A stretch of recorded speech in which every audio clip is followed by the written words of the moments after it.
Hi, Ray. Welcome to your virtual assembly for this week. It's our first one back after the holidays. No doubt you've been eagerly watching Boris Johnson and his announcements around the roadmap out of lockdown. Part of that includes the return to school, and that's what we're going to be discussing this assembly. So first of all, I just want to say welcome back to you all. It might not have been the most exciting half term, but hopefully you took some time out to do things that you enjoy and just took that opportunity to have a little bit of a break from your learning. Although we've been, it's not the same as seeing you face to face. It's been really nice, having you back in your live lessons and communicating with you via the chat boxes. So remote learning obviously started on Monday, the 22nd of February. Physical return to school is from March the 8th, and it's the from that's key here. You are still expected to continue with your home learning until you return. We're in a kind of funny interim period now where you've just had half term, but you also know that you'll be back to school at some point. It's really important that you try to keep that motivation and structure and routine until you come back. So that's engaging in online lessons and submitting your work on Show My Homework.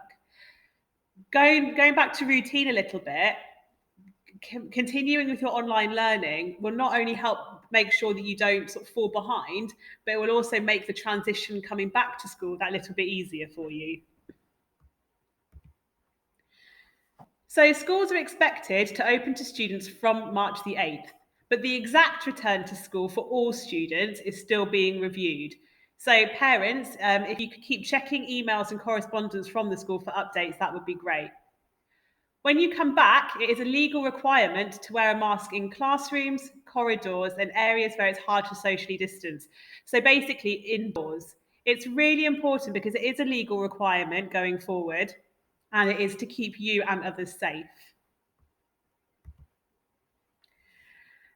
So as well as that, all students and staff are strongly encouraged to carry out COVID tests before returning to the classrooms. So there are lots of centres now where you can just walk in and get a lateral flow test.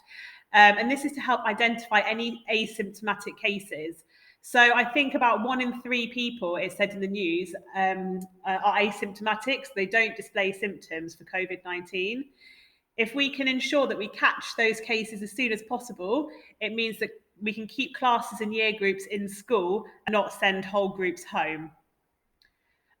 Testing will also be happening in school, obviously, and we require parental consent for students to be tested.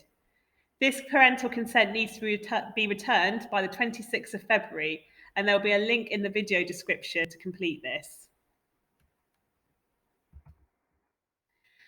So more details will follow. Please, parents, make sure you keep an eye on your emails.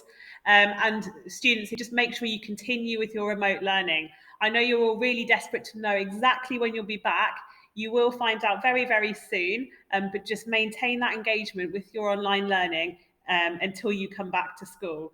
We're really looking forward to seeing you. I think the return to school is really positive because it shows that there's positivity ahead. Okay, so try to sort of keep that in mind and maintain that motivation.